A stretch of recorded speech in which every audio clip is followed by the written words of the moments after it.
Well, thank you so much for all the colleagues for joining our debate here today. It's our deepest honor to welcome Mr. Anders Johnsson to share some of his vast and rich expertise here today with us about interparliamentary cooperation, focused on a topic that's very dear to all of us here present today, that is legislative modernization. And as I mentioned before, we have colleagues from different and complementary expertise ranging on the topic of legislative modernization. And before we start our debate and I yield the floor to Mr. Johnsson, I will introduce all of you and introduce the format of our debate here today. First, it's my pleasure to introduce our guest of honor, Mr. Johnsson, here to our guests. Mr. Johnsson is the former Secretary General of the IPU, and he has a vast expertise leading that organization into promoting cooperation between legislative institutions in regard to sharing knowledge into peer-to-peer collaboration for legislatures to be for legislatures to strengthen and to be more resilient in their democratic mandate. He's going to share. Só pedir para a equipe da Assembleia do Rio Grande do Norte para vocês mutarem vocês puderem mutar o seu microfone, porque a gente está tendo um pouco de retorno. Returning to my introduction, Mr. Johnsson has a vast expertise that he's going to share here with us today. Basically, he's going to make a 10-minute introduction about his expertise during his term as a Secretary General. Afterwards, each one of these colleagues here present today, they're going to pose questions to Mr. Johnsson. These questions should be 2 minutes long. Mr. Johnsson will have 3 minutes to answer. Then the colleague that posed the question will have 2 minutes to reply, and Mr. Johnsson will have 3 minutes for final comments. So we are going to have here today Alison Souza. He's the president of Sindilegis, that's the union that represents the civil servants of the Brazilian Congress. Augusto Viveiros, the Secretary General of the State Assembly of Rio Grande do Norte state here in Brazil. Fotios Fitsilis, the head of research at the Hellenic Parliament in Greece. Dios Cincunegui, professor at the Austral University in Argentina. Leonardo Barbosa, the former Secretary General of the Brazilian House of Representatives and the director of the Legislative Institute in the Brazilian Senate, and Mark Stodder, president of Xcential Legislative Technologies. So, Mr. Johnsson, it's my honor to welcome you here today. You have the floor for 10 minutes for your opening remarks. Thank you. Well, thank you very much. That was very kind of you. You said 10 minutes. I want to see that I'm actually sticking to this. So I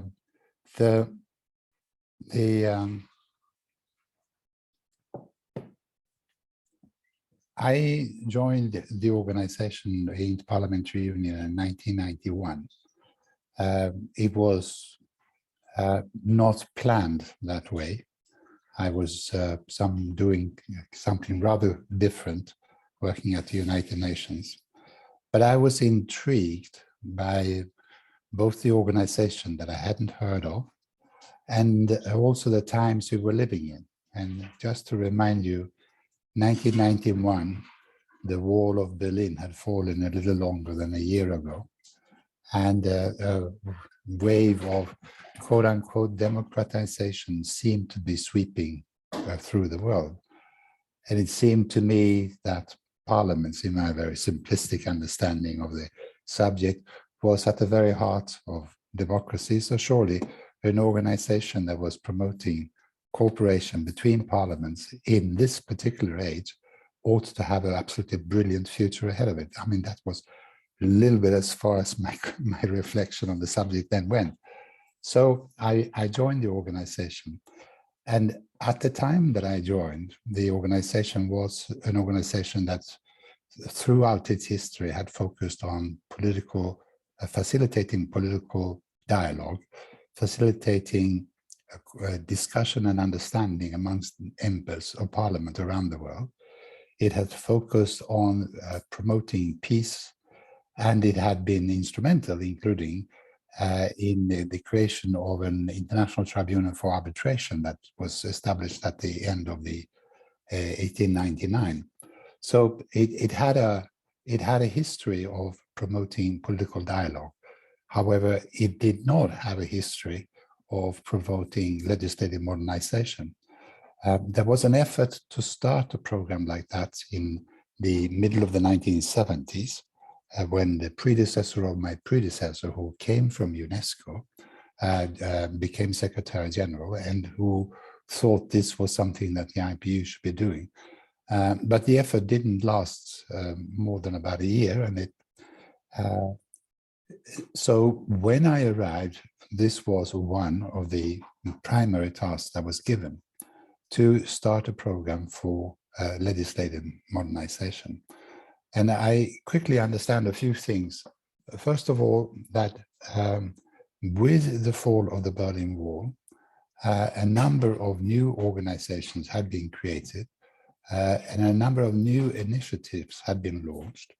One of them precisely was in Europe, and it was to help the new legislatures in Central and Eastern European countries to change their, if you will, to improve or modernize, if you will, their legislative practices.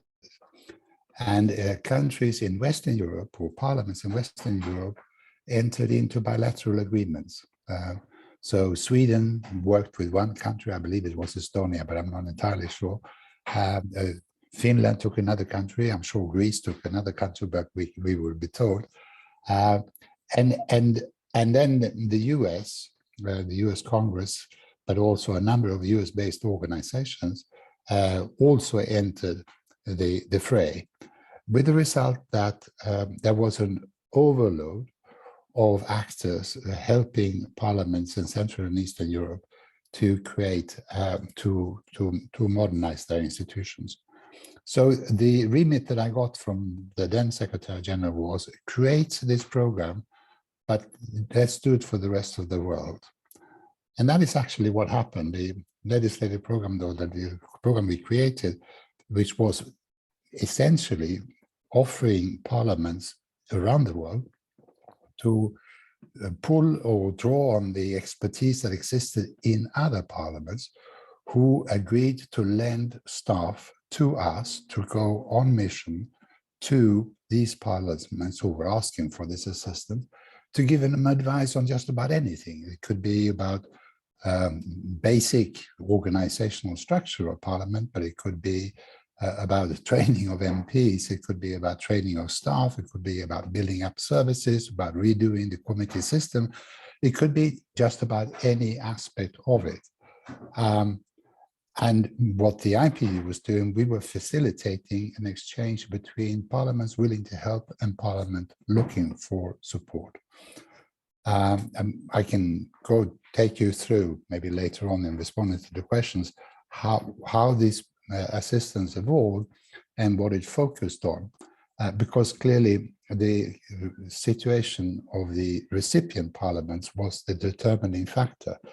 And recipient parliament in the 90s in Africa was fundamentally different from recipient parliaments in some Asian countries or in Latin American or in Middle Eastern countries.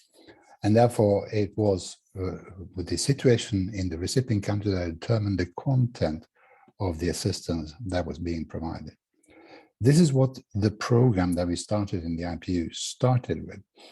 But it very quickly occurred to us that it had to be complemented with information, because what everybody were looking for was information. So we created a tool which is known as Parline, which is Parliament in online, in which we provide basic information about the structure of and then the content of parliaments all over the world.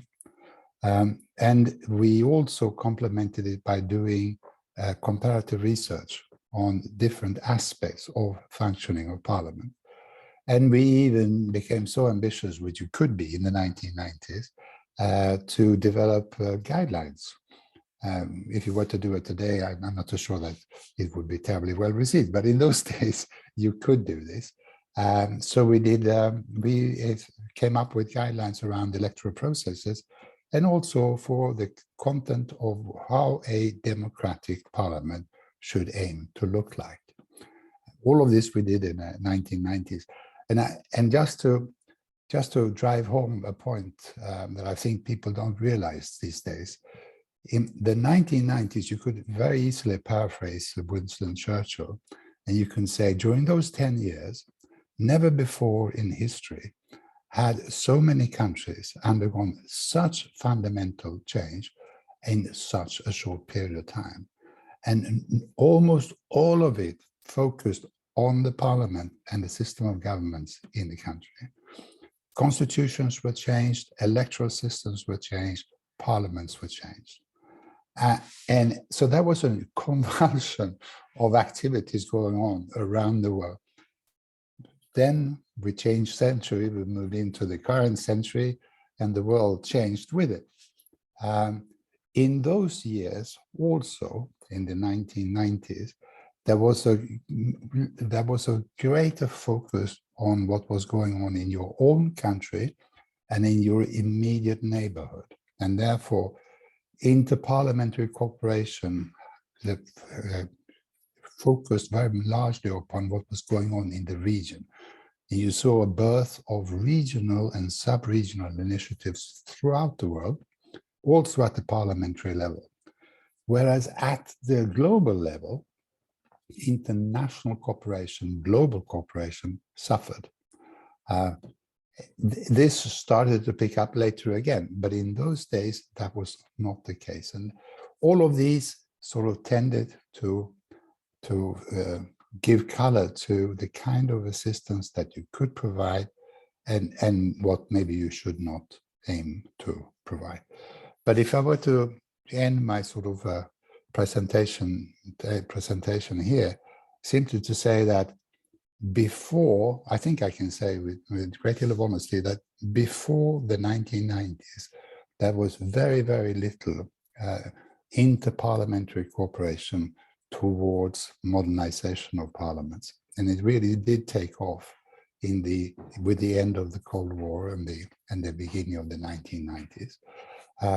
There was a period which I would call the golden period, where there were an overflow of actors who were doing this all throughout the 1990s and into the year 2000.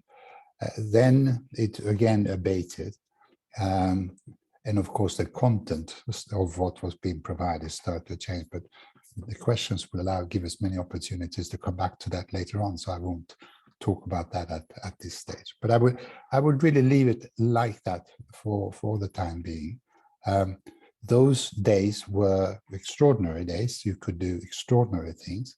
I mean, I can tell you at length on some of the programs I personally was involved in, and I don't think that if the occasion arose today that one could actually do those kind of things today. But in those days you could. And I'll leave it at that, and then we'll come to the questions. Thank you so much, Mr. Johnsson, for your opening presentation. Well, it's my pleasure to be the first one to pose you a question based on your very rich experience and on your presentation as well.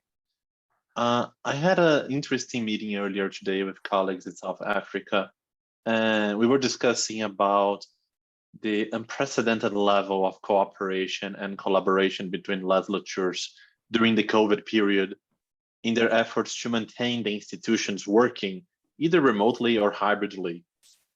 Some parliament houses, they established themselves as global leaders in regard to the digital transformation, not only for their highly effective digital service, but also for a proactive inter-parliamentary relations office. One of the areas of legislative cooperation, both internationally and nationally as well, is focusing on the sharing of knowledge, expertise, and even tools for the modernization of legislative institutions, focusing on the betterment of legislative services to its users, either the members of parliament, the civil servants, parliamentary staff, and citizens in general. There were so many cases that one's failure was not repeated because of direct sharing of this expertise. I wanted to ask you, according to your expertise, at the time you were running the IPU, what were the main areas of interest for legislatures in cooperate to promote their modernization?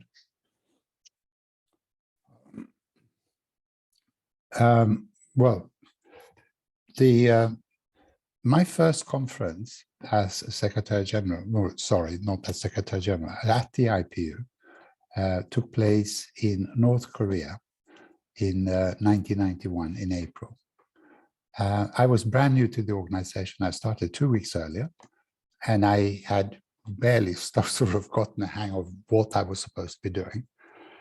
And as I was sitting in the conference hall on the first day, looking out over the audience, I recognized a face. Someone once, amongst this multitude of hundreds and hundreds of people, there was one person I recognized, and he was the leader of the Vietnamese delegation. How did I know him? Well, at one point in my life before I lived in Vietnam, and I got to know him. He was a high-level official in his party and in his government. So we started to chat, and the outcome of that chat was the first technical cooperation program that the IPU actually did. And his remit was very simple. He said to me, listen, next year, 1992, Vietnam is going to change its constitution.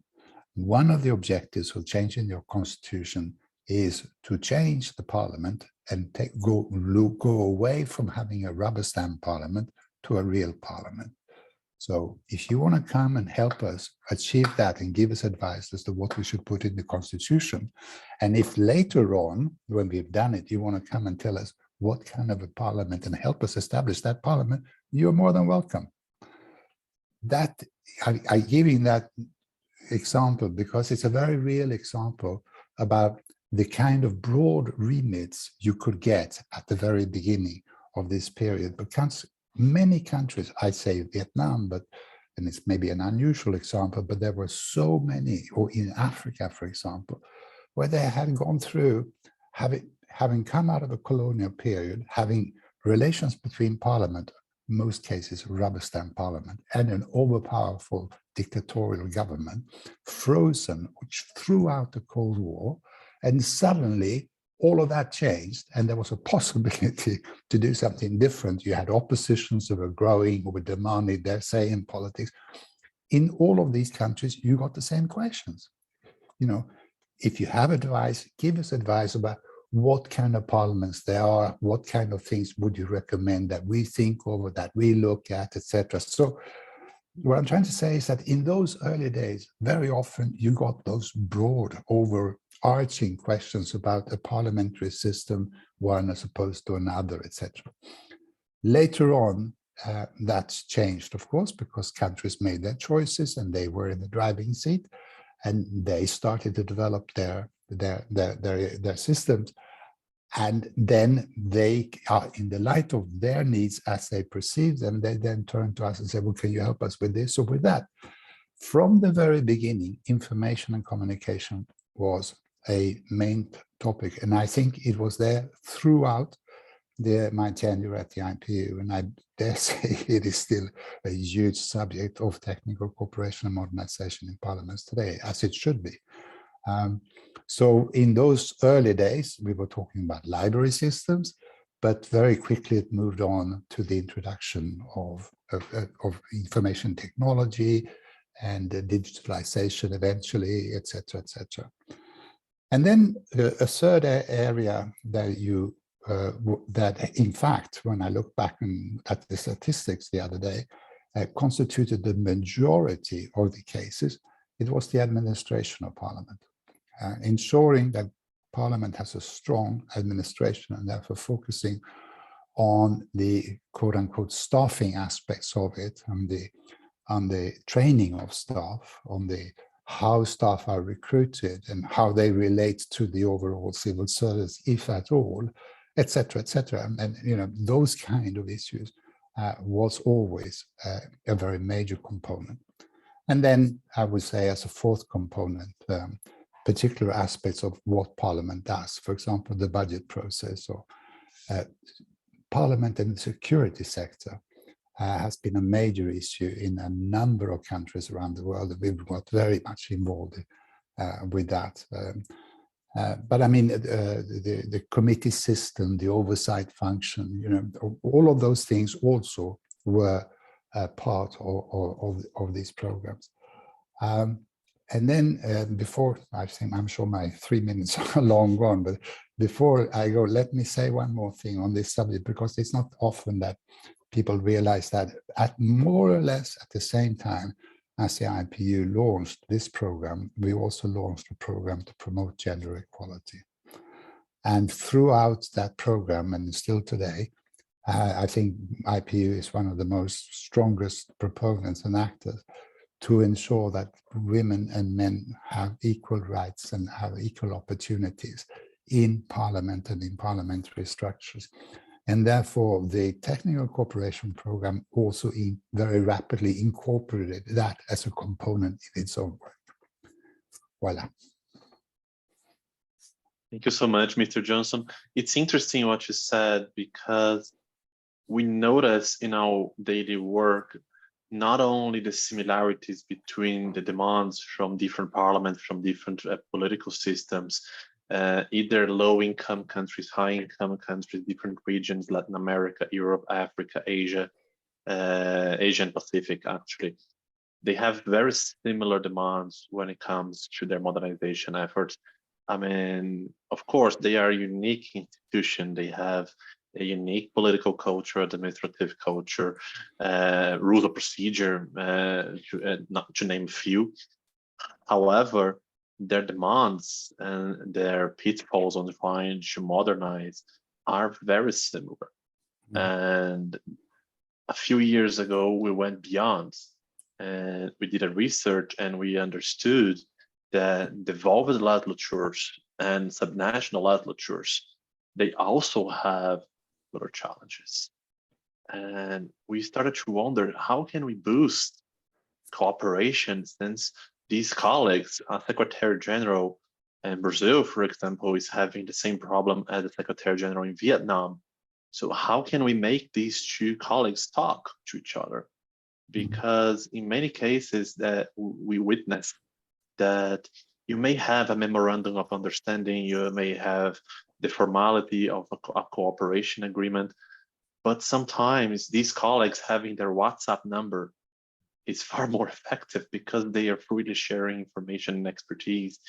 They are saying, okay, this is happening on my daily life. How did you solve this on your parliament? And it's interesting because during the pandemic, when parliaments were implementing the remote deliberation systems, we noticed that many parliaments have very similar solutions, in a sense that we could see the first parliament fingerprints on the second parliament solutions. And we were looking, there was no cooperation agreement, but when we asked the colleagues, oh, we have a WhatsApp group where all the teams are there cooperating and sharing knowledge. So I think it's absolutely important what you shared here today on the first steps you gave in the North Korean conference with a colleague from Vietnam. It shows that it's a human aspect of cooperation, to know and to hear the colleagues, to understand what they need. Yeah, if I can comment on that,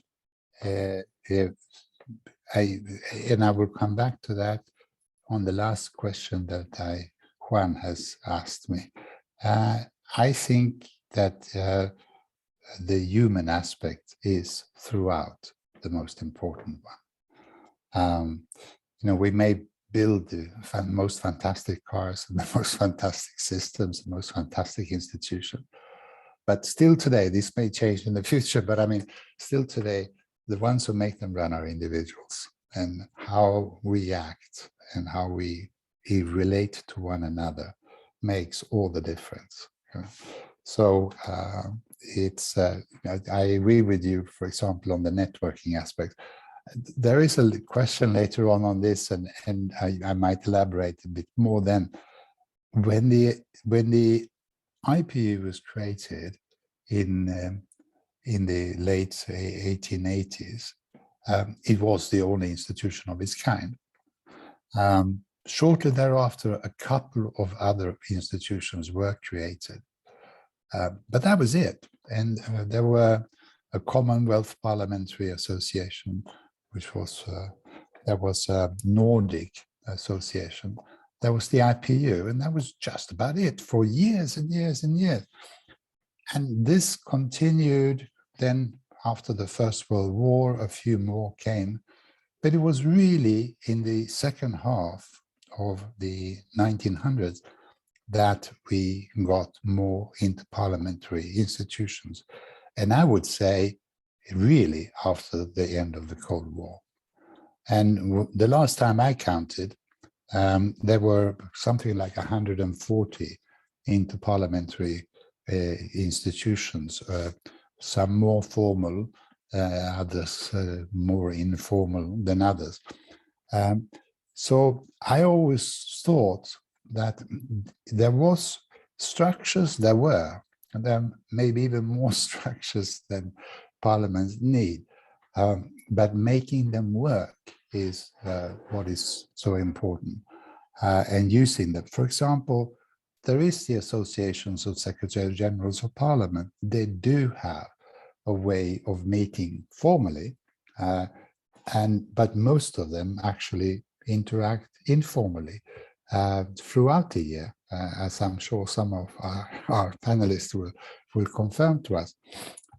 And having that happen is so much more important, I think, than all these other structures that we have. So I really can find no fault with the comment that you make. And I know, it's not as if I stopped being interested in this or stopped working entirely when I left the IPU. So I have tried to keep up. There is a lot of this going on, and particularly, as you say, during the pandemic. Thank you so much, Mr. Johnsson, for your final comments. I'd like to invite Mark Stodder from Xcential Legislative Technologies to pose his questions in 2 minutes. Mark? Thank you, Luís, and thank you to Bússola Tech again, as always, for putting together a great session like this. And thank you, Anders, for joining and for presenting. My question is kind of spins off some of the topics that you've been talking about already, which is the challenge that, well, first, before I get to that, I think we all agree on the importance of technological modernization for parliaments, for how they can create opportunities, create greater transparency, access, and greater stability for institutions.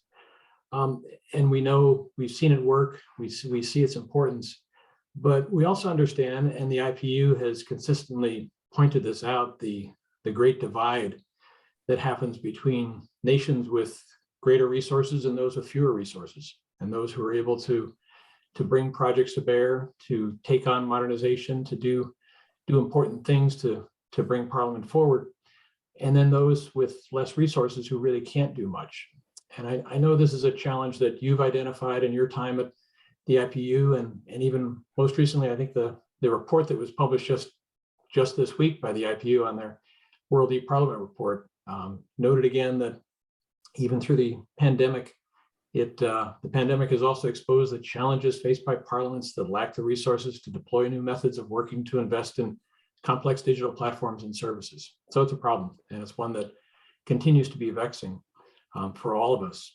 So I wanted to get your thoughts, Anders, on what you saw in your time at the IPU and kind of how the IPU and took on this challenge and thought about it. And then going forward, whether you have some sense of a way to resolve some of this or to bring greater assistance to countries with fewer resources so they too can move forward with modernization and bring greater stability and sustaining their institutions greater. Thank you very much. I as you all know, we're not talking about a secret here. I've seen your question. I've seen all your questions. So I've had the unfair advantage of reflecting a little bit on them. And I like this question because it points to what is, after all, a reality of, I would say, the majority of Parliament. Their resources do not match their ambitions and not even their immediate needs. And therefore they do have challenges and serious ones. What irritated me during my work on trying to help some of these parliaments was that I understood that, but it seemed to me that the MPs did not understand it. Mm. So in many of these countries, when it's not just one or two, you will find that MPs have very, very good salaries. They get a lot of support and means to drive around in fancy cars, but the parliament has little means. And that is something that members of parliament should be very worried about, because that is precisely what feeds the incomprehension and the lack of confidence that many people have in their politicians. So when I read your question, I said there needs to be a better quid pro quo here and a better balance between resources available to politicians and their parties and resources available to the institution that they are supposed to serve. That is not to serve them, but they are supposed to serve. And I say this with a great deal of confidence because there is one parliament that I know maybe better than others, and that's the Mexican parliament, funnily enough, because of my links to Mexico. And I must say, I find it absolutely shameful when I see the means that an MP has at his or her disposal, both through salaries, but through a whole host of other assignments of funds. And then I have a very close association with what is maybe the poorest state of Mexico. And I travel around and I work with people who don't have food for the end of the day. And I can't even start to talk to them about politics and political process. They'll throw me out because what they see is this. So without laboring too much on that, I think one thing that all of these countries and that we ought to be promoting much more is a real quid pro quo and a real discussion about the means available to MPs as opposed to means available to members of parliament. And in the same vein, I also think that in order to help overcome certainly the public perception and support for the parliamentary institution and the parliamentary process would be greatly helped if the MPs interact with citizens not only during the campaign but during the remainder of the mandate, because resources there are resources in a country and they can be assigned to a parliament, but it requires also popular support and popular demand. And if there is not that linkage, if this is seen as something that happens once every 3 or 4 or 5 years, then there won't be created that linkage. So I think both those two aspects, we should not underestimate them. Then I would also say that there are institutions that provide funding, and which is what we started during my tenure at the IPU. A lot of discussions with UNDP, for example, but there are many others. And they do and can provide resources for basic institution building. Particularly, I found that they were very helpful when it comes to information technology and technological innovation. So, but one has to work with the institution to promote change within it, but also work outside and including outside the borders to see where one can get the financial support. That will also be required. Not maybe the total answer to it, but I mean, it will help. Yeah. Very good. Thank you very much. Okay, no comment on that? Well, I guess my comment I would give is that you're really pointing at even more vexing problem, which is how do you rebalance the resources within each institution? Because that's what you're observing is the out of balance of where the MPs are getting the resources that could be going into the systems that can sustain the institution, can make it more transparent to the public, but instead it's going in the wrong direction. And that's a tough one for those of us outside that country, those institutions to really attack. Yeah, but you know that, it depends upon what kind of an institution that we are talking about and what are the political realities, and is there an effective opposition or is there not? I mean, there are so many things we don't know. We are talking very hypothetical, me for one, so I understand that. But I have found that you can. I remember the work we did in Sri Lanka many years ago, where trying to get an understanding between the political leaders that today you are in government, but tomorrow you may not be. You will be in the opposition, and maybe it might be in the longer term interest that you strike a deal that maybe will have a little bit more oversight than you would like to have today, but it will greatly increase your advances, to hold the coming government to account. So, there are lots of things that are potentially available there to play with. Right. Okay. Well, thank you so much, Anders and Mark, for your question. Allow me to yield the floor now to Augusto Viveiros, the Secretary General of the State Assembly of Rio Grande do Norte here in Brazil, that will bring a perspective from a subnational legislature here in Brazil in their modernization efforts. Augusto? Eu acho que você está mutado. Augusto, você está mutado. Está sem som. Está sem... Tá mutado. O microfone está desligado. Ah, perfeito. O microfone está desligado. Ok. Agora pode ir. Te ouvimos. Sim. Johnsson, eu assumi um lema do ex-governador Cortez Pereira, do Rio Grande do Norte, do meu estado. Ele dizia muito uma frase, aspas, o Rio Grande do Norte é uma ilha cercada de dificuldades por todos os lados, mas nós vamos construir as pontes e os istmos que ligarão esta ilha ao continente do desenvolvimento. Fecha aspas. É esse um pensamento que eu tenho na minha vida pública. Por isso, quando fui convidado para assumir a direção orçamentária, administrativa e financeira da Assembleia Legislativa do Rio Grande do Norte, nós fizemos um planejamento estratégico que estamos cumprindo. A par disto, fizemos um código para chamarmos todos os cooperadores que teriam que obedecer aquele código. Eu não queria que tivesse na administração o azeite e o vinagre, porque eles não se juntam, eles não conseguem se unir, não conseguem se diluir. Foi isso que fez, baseado, sobretudo, na TI, a tecnologia da informação, a nossa grande vitória na Unali, 3 prêmios de gestão. O primeiro, de gestão digital da atividade legislativa. Ganhamos com 27 estados e o Distrito Federal, fomos o primeiro lugar.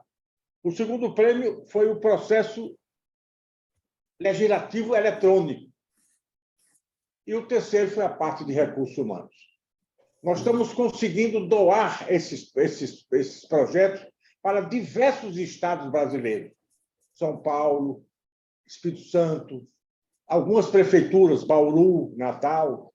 Estamos entregando gratuitamente toda essa nossa experiência de modernidade, porque foi uma experiência baseada em 3 pilares. Economicidade, reduzimos custos, segurança, rapidez e a modernidade como um todo. Esses prêmios estão sendo distribuídos. A minha pergunta ao senhor é o seguinte: essa cooperação traz, evidentemente, um enriquecimento do sistema cooperado dos parlamentos brasileiros. Eu pergunto ao senhor, é possível fazer isso, essa troca de experiência com parlamentos nacionais e subnacionais, a partir de uma grande rede de colaboração, no sentido de modernidade, eficiência, rapidez e segurança? É a minha pergunta ao senhor. Well, Luís, Anders? yeah, well, I got all of that in Portuguese. Oh, we have the interpretation button here on below. It's the globe symbol. there. You can Well, you there can you choose go. English. Well, that was very silly of me. Very, very silly of me. Sorry about that. But you Basically, can, I think I understood most of it, but can he repeat the question at the end, please? sure. The very question Dr. at the end, so that I Dr. got it Augusto, right. você pode repetir o finalzinho da pergunta que ele perdeu na tradução?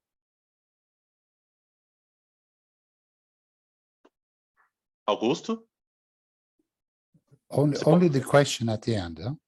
Você pode repetir o final da pergunta, porque o Anders perdeu na tradução, o final da sua pergunta. Essas aplicações já estão sendo efetuadas com diversos parlamentos estaduais. O senhor vê possibilidade de cooperação técnica efetiva entre parlamentos nacionais e subnacionais a partir de uma grande rede de colaboração entre todos?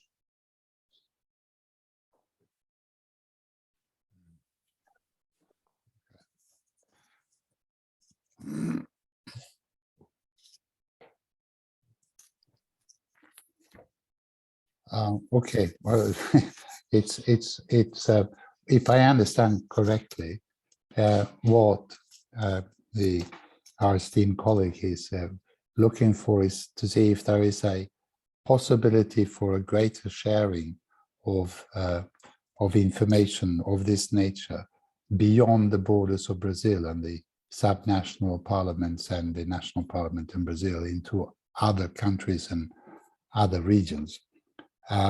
Exactly. I think, but here again, I formally left the IPU 8 years ago. So maybe some of you know more recent information than I do. Most likely you do. At the time that I left, there did not exist channels like this for exchange of information between subnational parliaments at a global level or regional level. It existed between cities. There you have networks, and very good ones, but that represents, if you will, the executive of cities. But at the parliamentary subnational level, no, at my time, it did not exist. Could it exist? Well, I think maybe it could, but you're going to find what I would think almost insurmountable problems in creating a network of that nature. It is huge, potentially. It would demand resources, and more importantly, would demand commitment. And while you are committed, the odds that you would find equally committed interlocutors around the world in some national parliaments is maybe not that great. I don't know. I would let that be unsaid. So I think your best bet is that you work through those networks that do exist. And again, I take my hat off to the Association for Secretary Generals of Parliament, and they do exist. They have the Secretary General of a Parliament in Germany, or I'm sure knows Secretary Generals in the subnational parliaments of Germany and knows who he can relay your kind of questions to. And I would think the same is true for many others.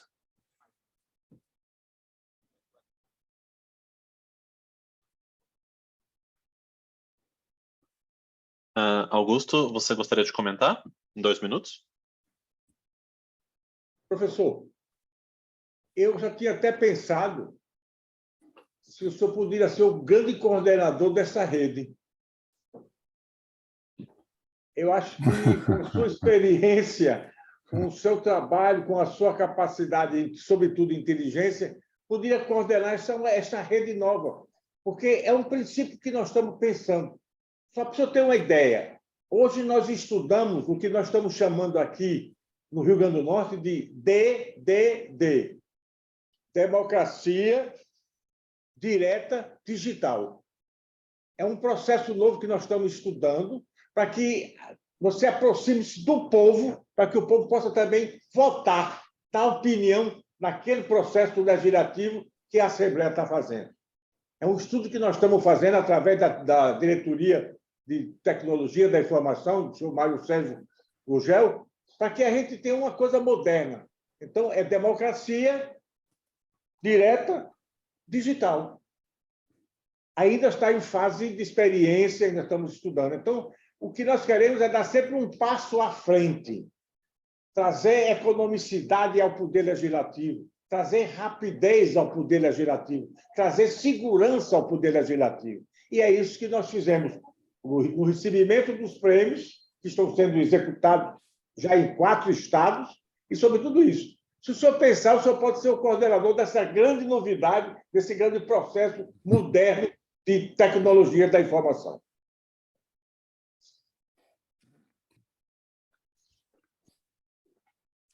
Well, Luís, I think the question is more raised directly to you. You would do that. Well, thank you so much, Augusto and Anders. I think it would be marvelous to have an organization or a network like this. Hopefully, in the future, this community, this group, can establish some ground for that, and obviously, Bússola would support this as well. I'd like to invite now Alison Souza to pose his question. Alison, please feel free to pose your question to Mr. Johnsson. Olá, senhor Johnsson, boa tarde, bom dia, melhor dizendo. A minha pergunta tem a ver com a manipulação do eleitorado, né? Nós presenciamos nas últimas eleições no Brasil, nos Estados Unidos, em outras democracias liberais, nós estamos enfrentando uma desinformação como instrumento para a manipulação do eleitorado. Ainda não está muito claro se esses acontecimentos representam uma mudança permanente no cerne da atuação política ou se eles são passageiros. Além dos riscos ao sistema democrático e à atuação parlamentar, parece claro que esse fenômeno cria um ruído suficiente para tirar a atenção das discussões que realmente importam, como a aprovação e fiscalização do orçamento público, o debate sobre a formulação e a fiscalização das políticas públicas e assim por diante. Dito isso, a minha pergunta se divide em 2 momentos. A primeira é como o senhor entende que os parlamentos podem colaborar para combater a desinformação e a manipulação do eleitorado. E também como a tecnologia pode romper esse ruído político e fazer chegar até a população indicadores e informações relacionados às políticas públicas que ajude o eleitorado a fazer suas escolhas políticas de uma maneira mais consciente.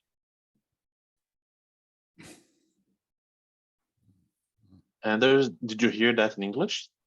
Yes, I did, and as I said, I had these questions beforehand. So this was one of my favorite questions, and it led me to reflect a bit and look up a few things, a few data. But the fact of the matter is that I am absolutely convinced that this is not a transitory issue. This is here to stay and get worse. And what you are reflecting on and what you see in Brazil, I start to see in Sweden. And we had parliamentary elections in my country in September of this year. And I think the media and observers within the country, at least, were rather unanimous in their condemnation of the least informative elections we've ever had. We spent, apparently, the politicians spent their time attacking each other, using abusive language, misrepresenting facts, and avoiding the real issues of concern to the electors. So we had the least informative election. And I don't think this is something that we should take lightly. I belong to a family of people who are very involved with media, and my wife is a journalist. So I live with this more or less every day, and I am very concerned by what I see. And I don't see nearly as much public debate about this issue as I would like. I think that there is a lot that ought to happen and that I don't see happen anywhere. And I wish, for example, that parliaments could take a lead, because this is not a small, simple issue. I always argue that, freedom of information, rights to express your opinion, you name it. These are questions of rights, but I also believe, maybe because I'm an old-time lawyer, that with rights comes obligations. And you have a right to something, but you use that right responsibly. And to use the freedom of information to spread lies and to manipulate the political process, because that is, after all, what is being done, then I think you do not have the same right to informate, or freedom of information as you otherwise would have. I would love to see a political and an informed debate about this. And I would love to see that there would be some, at least, intent to regulate in this area. Because, I mean, I can go on this forever, but in my lifetime, I love to read.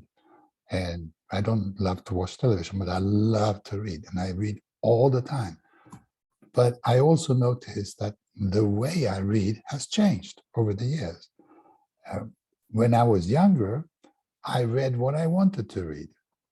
Today, I am thrown and inundated with information that I don't want to read, but I get it anyway, because if I don't get it, I can't get at the things that I want to read. You open a newspaper on the web today, and you are inundated with other things that come in on your screen, and then they find your email, and then you are inundated with email messages. The world that we live in today is so different from even just 5, 10, 15 years ago that it is absolutely mind-boggling. And this information age, this digital age we live in, is changing the reality in which we are living in and the background against which we take decisions.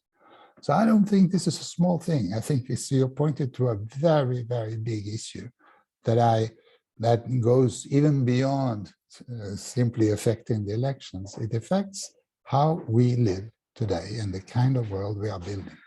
So I think that yeah, absolutely. But I think there, Parliament should take a lead, have a committee to start with, look into this issue, promote a real political debate to this, get lawyers involved, or jurists, or judges, what will you, to look at what are the do's and the don'ts of this, and what are the dangers.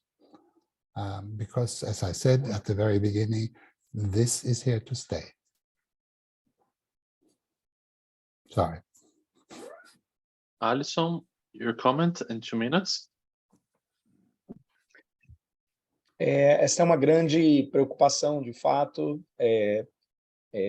Também temos a percepção, infelizmente, de que esse é um fenômeno que tende a permanecer durante algum tempo ainda, e há um risco muito alto, muito efetivo, né, de mudar mesmo a forma como a sociedade se comporta, no que ela acredita, e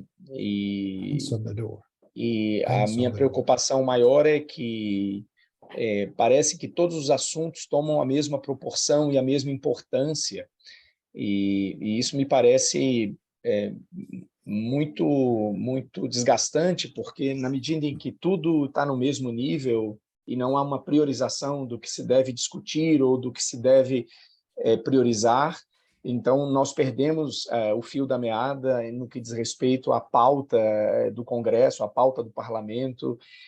Nós estávamos aqui no Brasil em plena pandemia e o nosso Parlamento estava discutindo homeschooling,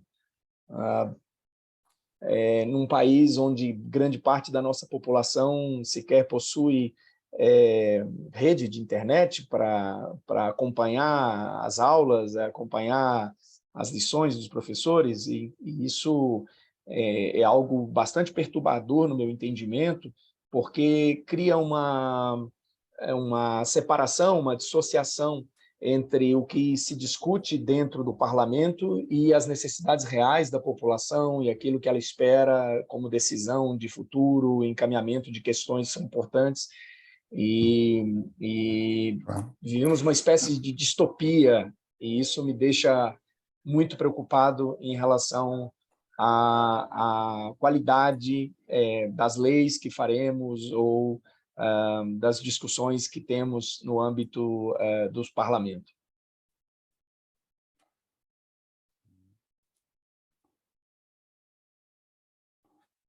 Yeah, well, now you made me almost more depressed, because the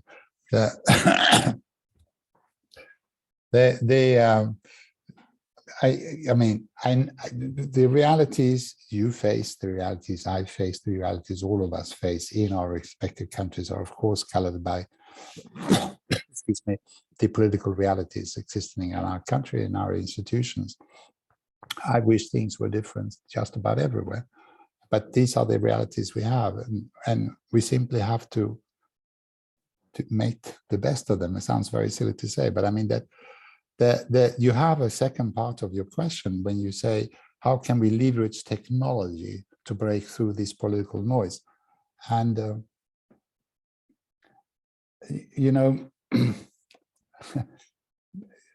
this may sound like an odd example, but in 2005, there were elections in Iran.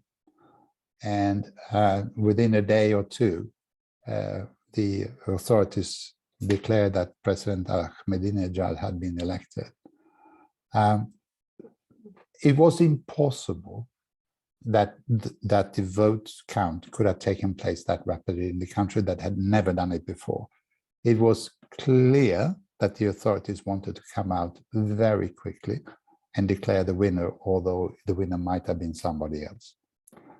What happened in Iran was a digital intervention by the people. In Iran at the time, we're talking 2005, that 1 of every 2 citizens had an iPhone or a phone, one of these you have in your hands. And they all entered into social media, they entered into Twitter, they entered into Facebook, and they started to point out the irregularities that had taken place where they lived.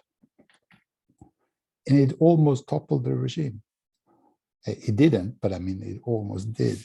It is often used as an example of the power that information and the digital age we live in actually puts in people's hands if we care to use it.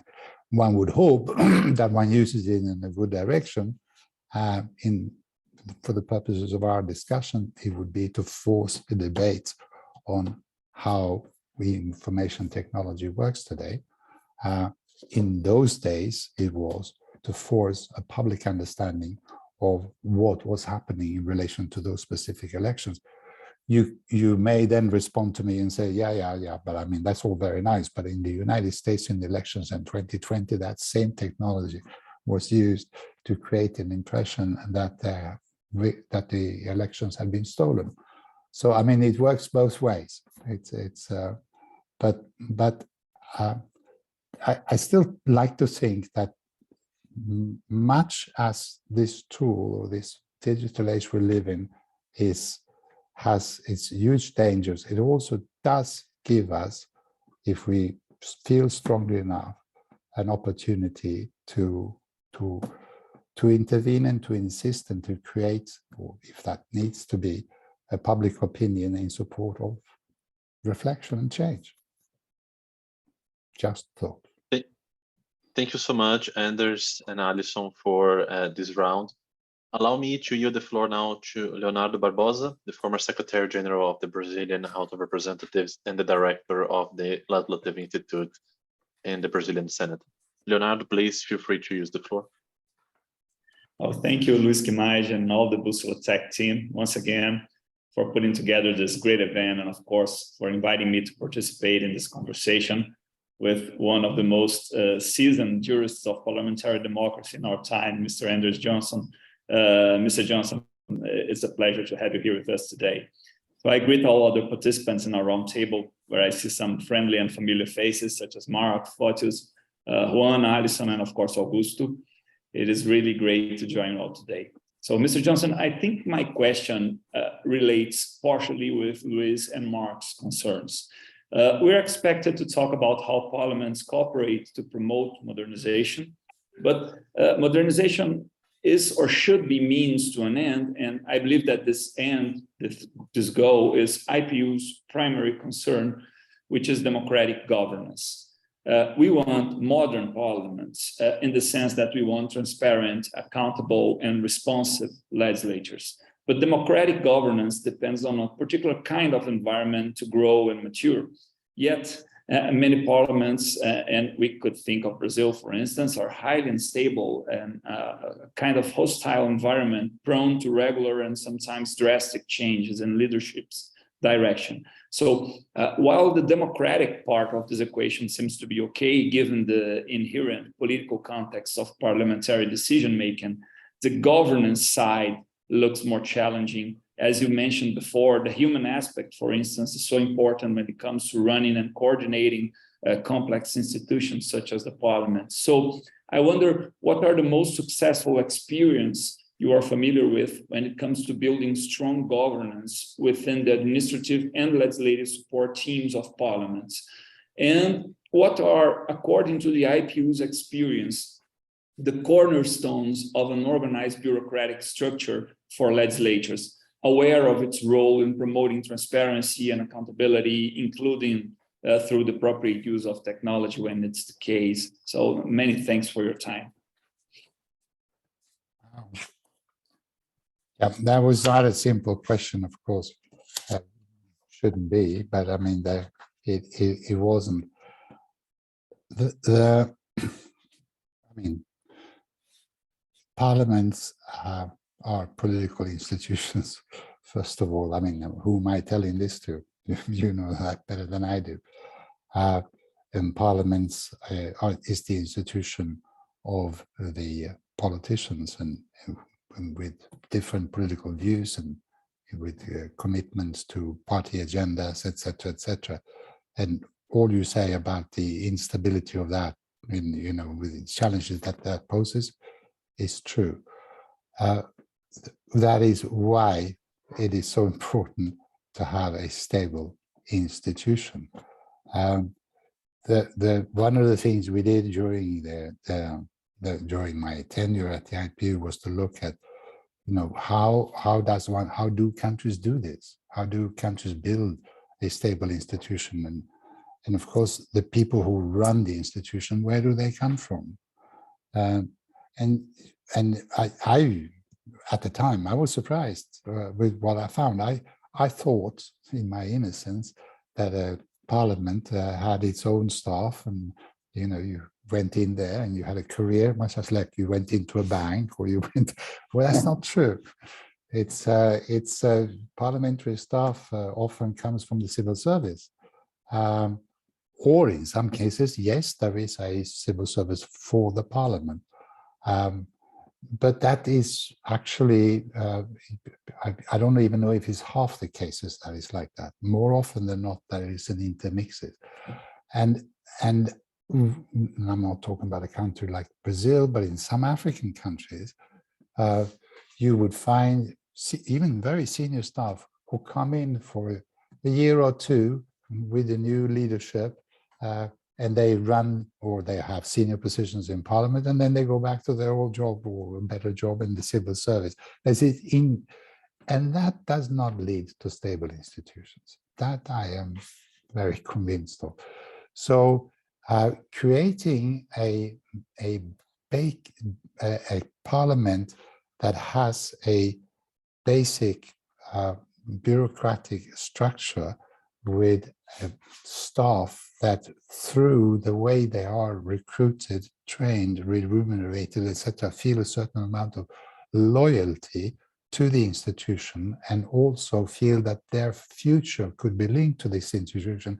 In other words, building a commitment to it, that would create a lot of stability to the parliament. So I said, it is not as if, I think still today the IPU doesn't say you have to do this, but I personally feel that that is something that we ought to be recommending. Look at the relationship between the people who work in that institution and the rest of government and the rest of the institutions around parliament, and make sure that you try to quote unquote isolate parliament as much as possible, and that you build a really well-trained, well-educated, committed core staff to run that institution. I often draw parallels, or not contrasts, between Sweden and Mexico, the two countries that I know the best. Sweden has 349 members of parliament. They have exactly double the number of staff, and that's the permanent staff, not the political staff. So they have 700, but they are there year in, year out, year in. The people who were running the committee secretariat when I was there 15 years ago are still there today. And I think it does give a lot of stability to. Mexico has 628 members of parliament and senators, and they have many thousands of staff. And it is an absolute mayhem, and people are in and out, and you have no idea the person who was there last week is not here this week. It's a completely different, and it makes for a more unstable institution. So I really would recommend looking at that aspect of things. And then, of course, the other thing is, the more transparent you make the institution in the long term, the better it is. So there are many ways of doing this. The one that I saw that really left me completely, amazed was South Korea. You look at how the South Korean parliament has employed modern information technology, and you say, wow, there is very little that is not and cannot be known by an average citizen in South Korea and even abroad about what goes on in that parliament and what my parliamentarian does and where he is right now. It is absolutely amazing. And I take my hat off to that effort all out to provide insight into how the parliament works and what it does and what it achieves and what it doesn't achieve. So those two elements I would highlight. Many thanks, Mr. Johnsson. So I couldn't agree more. Thanks for your insights. I wonder, I understand that you mentioned that IPU has not yet issue a statement saying, look, these are the basic guidelines that we would like to embrace in order to foster good governance within legislative institutions. But don't you think that maybe IPU could work towards something like a document that would play a role to parliaments, such as the OECD guidelines? It's a bunch of recommendations regarding responsible business conduct, play to multinational enterprises. I wonder if this kind of document, they can give permanent staff a leverage when it comes to discussing how to enforce these guidelines. And I'm just wondering, I really don't know if IPU has ever considered during your tenure, particularly embracing such an initiative. Well, yes, and there may well be possibilities to do more. I was a bit dismissive of this at the beginning of my statement. We have done during my tenure, and they have continued afterwards, to do comparative studies. And in the light of those comparative studies, draw some basic conclusions, which can be seen as guidelines.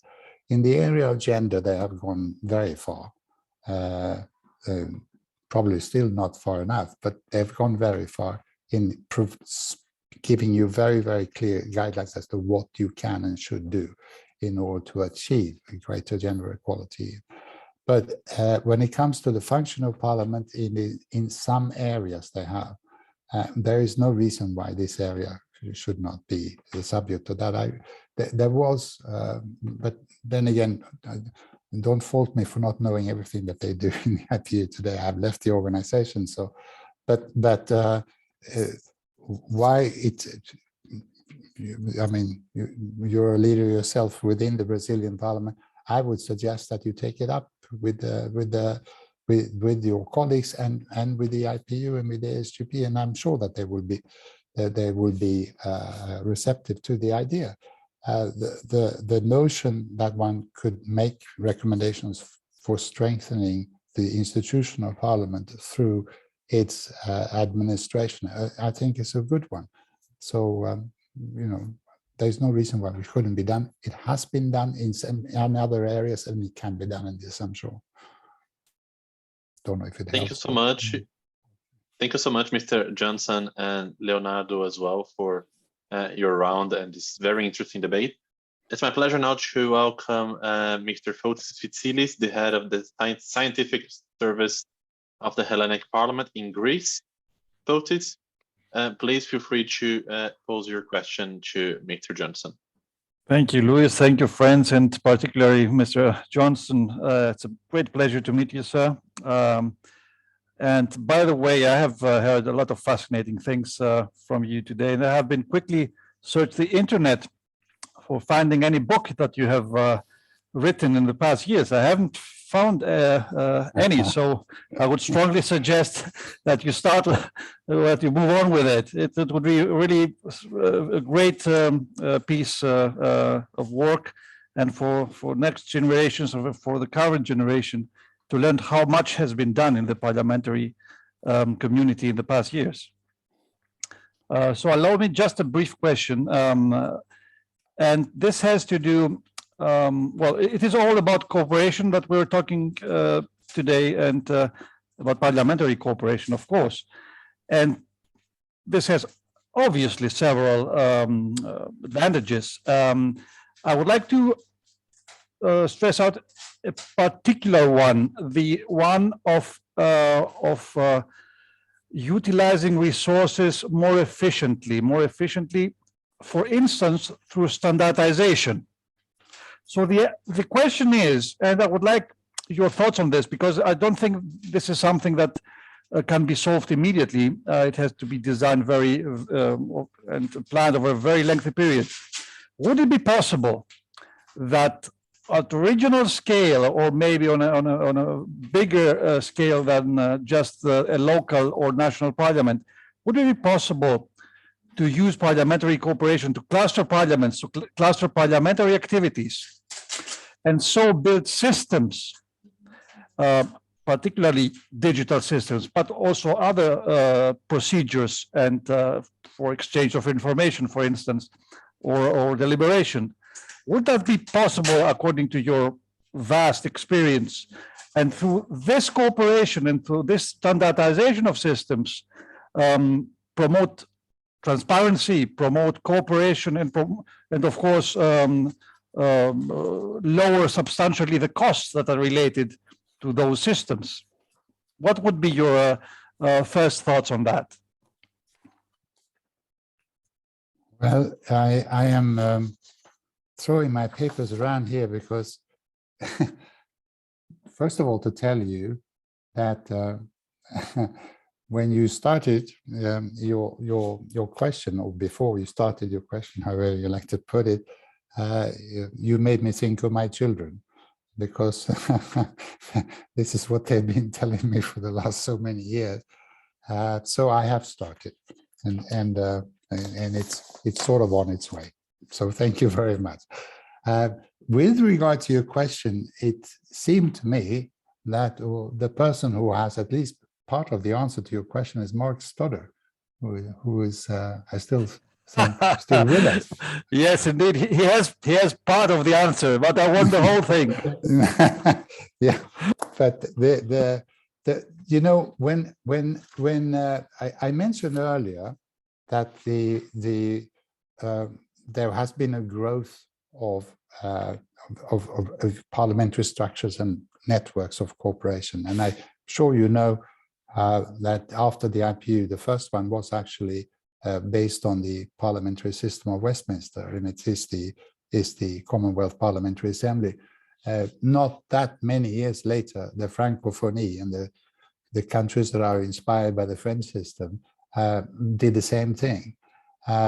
And of course, the third system, which is the presidential system that we have in Latin America and maybe a couple of other countries, has its own organization, the Latin American Parliament, Parlatino. So those kind of networks, they exist when it comes to the parliamentary system. I tend to think that one does not necessarily need to create new structures. I think that very often what needs to be done is to make those structures that exist respond better to the needs of today. And therefore, much as your objective is the modernization of the parliaments, it might also be a good way to go through the modernization of the inter-parliamentary structures. When my boss at the IPU in the late 1980s was talking to me about the institution that he had been serving for many years, he was telling me, he said that, you know, it needs to be modernized, but I leave it to you or whoever comes after me. I won't do it. But and I think it is true that during those years, the IPU was greatly changed and I hope modernized. But many of these structures, they need to go through similar processes or to improve them. It should be a continuous process. When it comes to information technology or digitalization of parliaments, it is maybe in some ways one of the most important areas for modernization of parliaments. If you look at everything, I mean, we talked about so many different areas, but just the digitalization is super important, because that is, after all, the way this world is moving towards greater digitalization. And if we're going to have any chance in, so to speak, hold our institutions and our politicians and our to account, we have to have access to the information, and therefore those information systems really have to be tailored to meet our need, not just their needs, but our needs as citizens. So I don't doubt for a second that what you're saying is the right, but I wonder, and that's why I refer to Mark, because I wonder if one couldn't be more ambitious and to say, why can't that be a sort of a basic model that actually works at the global level?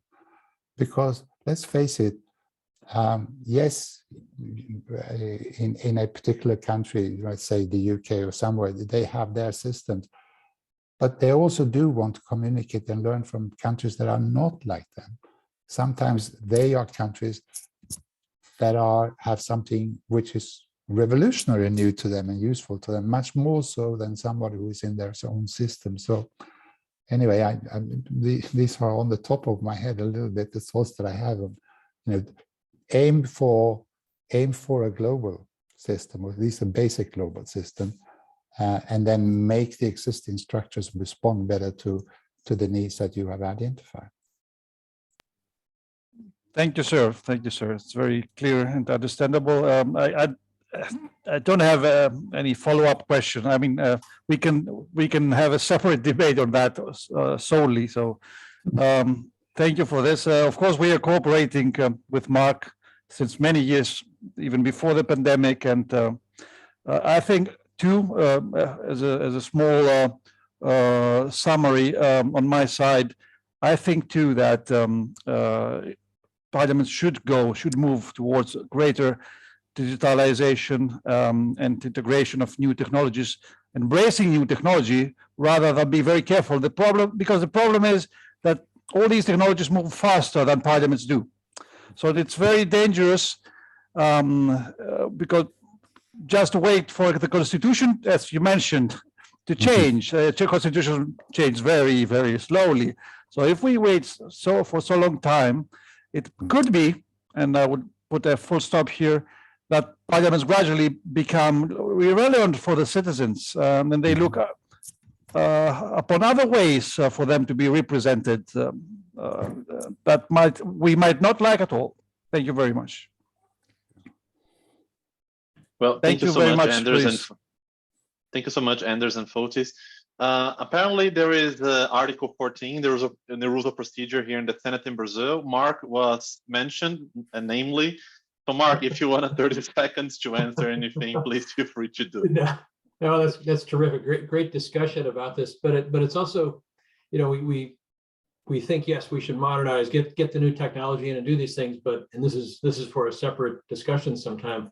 We do have to remember about the internal culture of these institutions and how that weighs in more than anything on how technological innovation will succeed or fail. But I appreciate being brought into this discussion, and you can drop my name anytime, I guess. So thank you, Fotios. Thank you so much, Mark. Our final question of the day is by Dr. Cincunegui, Juan de Dios Cincunegui from the Austral University. Juan de Dios, you have 2 minutes to pose your question to Mr. Johnsson. Please feel free to use the floor. Hello, everybody. Thank you very much, Luís Kimaid and Bússola Tech, for the invitation. It's a real pleasure to share this meeting with you, my colleagues, but particularly with you, Anders. It's very good to see you again.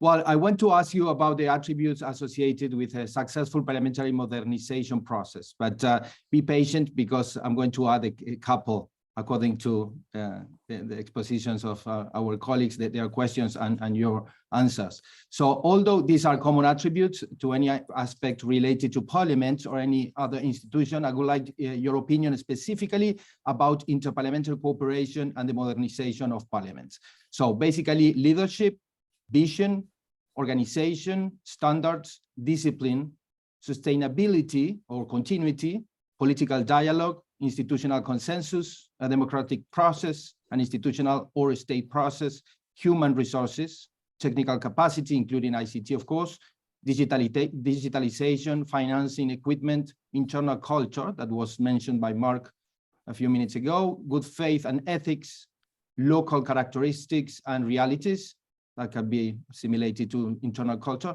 the level of internationalization, the trajectory or background, the benchmarking, the capacity to attend global experiences and trends, the strategic planning that was mentioned also by the colleague from Brazil, from the legislature, scientific and technological innovation, of course, openness, flexibility, adaptability, generosity, reciprocity, citizen engagement and support, parliamentary diplomacy, legal cooperation frameworks, networking, proactivity, to be realistic. I think that was mentioned also, thinking outside the box, to have a perspective of the future or being future oriented. So what weight you would assign to each of these? Are there any of these aspects that you would like to highlight? Do you think it is worth mentioning others? You can also reflect about each order. So thank you very much, and sorry about the long question. Thank you. Well, I tried to write down the ones that you added, and there were quite a few I lost track, but that's okay.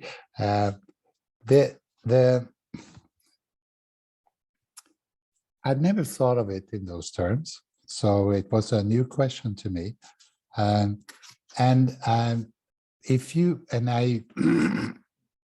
focused when I thought of it, reflected on this yesterday. I reflected on parliamentary modernization more so than inter-parliamentary cooperation. And on parliamentary modernization, I would have thought that one of the most difficult things that you have is to create a political consensus within an institution which by definition almost has a huge variety of political views. You have to create a political consensus there as to where you want to be 5 or 10 years from now, what kind of institution you are building, what kind of modernization you want to. So you have to have a parliamentary leadership that is able to step out of their usual roles and to show real leadership, to be committed to the institution as an institution, not at the service of the government in place or the majority, but at the service of the people. And you have to, he or she has to be concerned with the institution. And then have the ability to exchange views and reach consensus and listen to what other leaders in the parliamentary institution might want. Because if you really want to achieve modernization, by definition, almost, it has to be something that is stable, that is built up over time, and you cannot have a constant change from one election to the other. There ought to be a vision for how we, as a political nation almost, want to move forward and what kind of institution we want to build. So those kind, leadership, ownership, ability to negotiate, and a concern, beyond my own role, so to speak, real concern for the institution. That I would have said it's, and of course that ought to lead to then a sort of a strategic plan for both the parliament and for the modernization of parliament. The other thing that I found, and we've touched upon it earlier, so I maybe need not say so much about it, but it is that I do think that you can have the best rules of procedure and committee structure and what will you, but it's the people who make the change. So it's that what makes a difference. So having a good parliamentary administration, which is an administration, in other words, not politicized, but one that serves the interest of all the members of parliament, ones that have, stability in employment, the ones who are committed and well-trained and understand what they're supposed to do, able to do it, have at their disposal the tools that they need, and that includes, the technology, the modernization over time, obviously. But if I were to pick on two things, I would say this is clearly,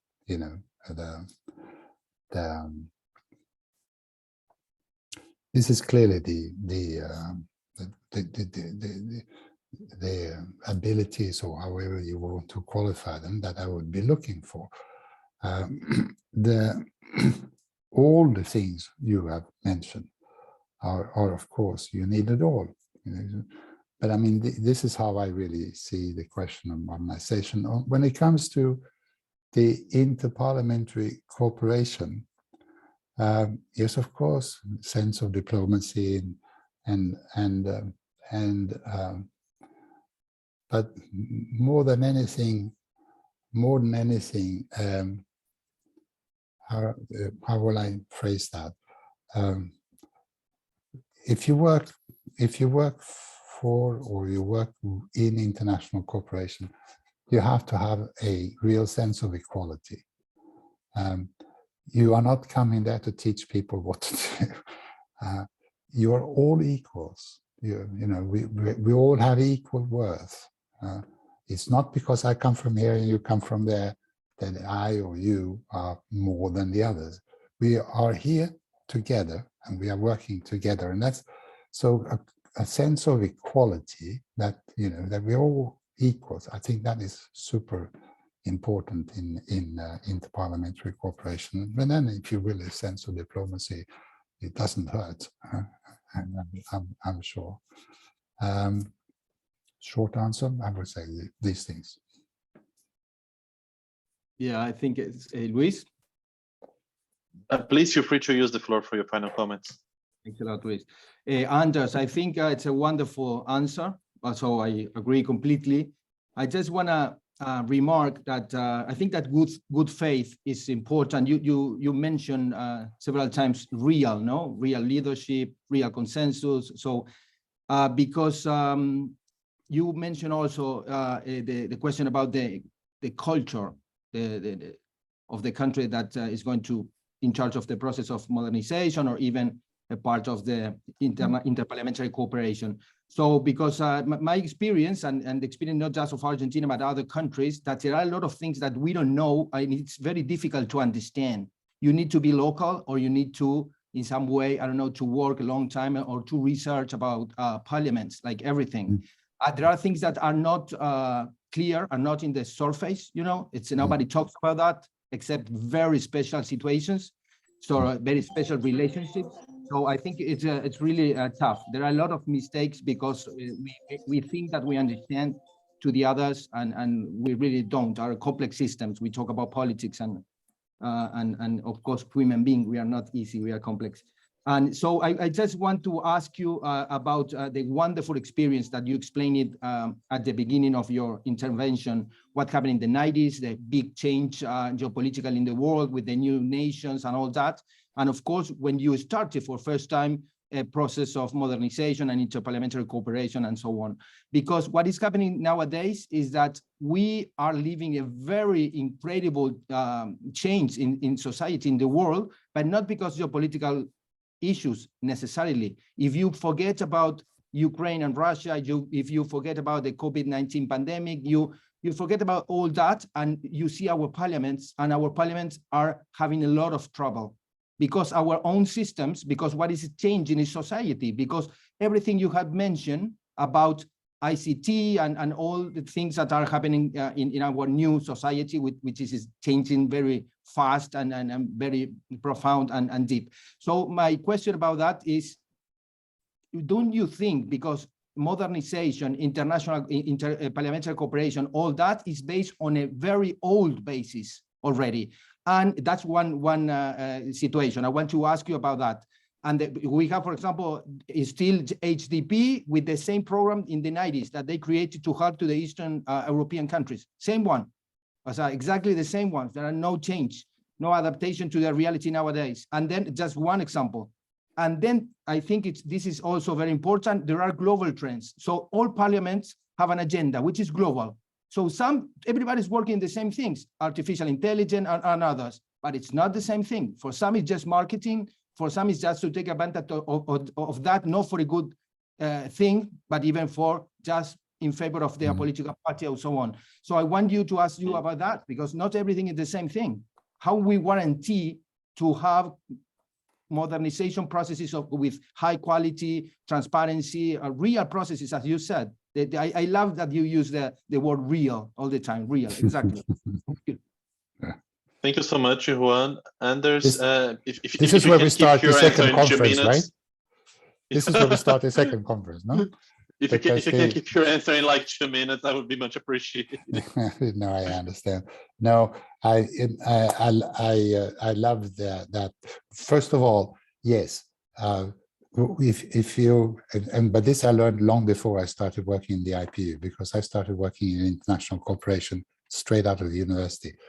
And if you do not understand or try to understand the country in which you work, you should leave, because you have to understand it, because you would expect the same thing. If people come to your country to do things there, if they don't make an effort to understand your country, they should leave, because how can they possibly do something to enrich, etc. So yes, understanding local, all of that, super important. And then you use that in order to broach into a question of which I have now 30 seconds left to answer, which I can't. But let me just say,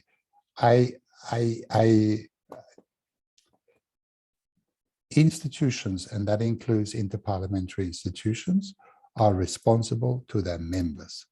And it's the members who have to modernize them and to change them. The IPU didn't change from 1930s to the 1980s. There was not hardly any change in the IPU, 50 years. I don't want to pronounce myself on the ASUP. I don't know enough about it, what it's doing today. But we all have to change. We all have to live with our times. We all have to move with our times. So, but it has to happen from within. From without, we will destroy them. From within, the change has to come. And it's the people like you who are in these institutions today who can do it and who should do it, and actually whose responsibility is to do it. So I would add that as a, but if you want to ask me for advice once in a while, I'm very happy to try to give some answers. Thank you very much. And once again, Luís, thank you very much. This has been very delightful, actually. Thank you. Thank you so much, Anders Johnsson, for participating with us today. Thank you, all the colleagues, with your very insightful questions and comments as well. I'm going to namely thank you. So thank you, Alison Souza. Thank you, Augusto Viveiros. Thank you, Fotios Fitsilis, Dios Cincunegui as well, Leonardo Barbosa, Mark Stodder. Thank you, all of you, for your participation here today. But I cannot end today's debate without recognizing and thanking our interpreter here from the Brazilian Senate House, Maria Iracema Martin, who very gracefully helped us making the debate possible. So thank you so much, also Maria Iracema, for being here with us today.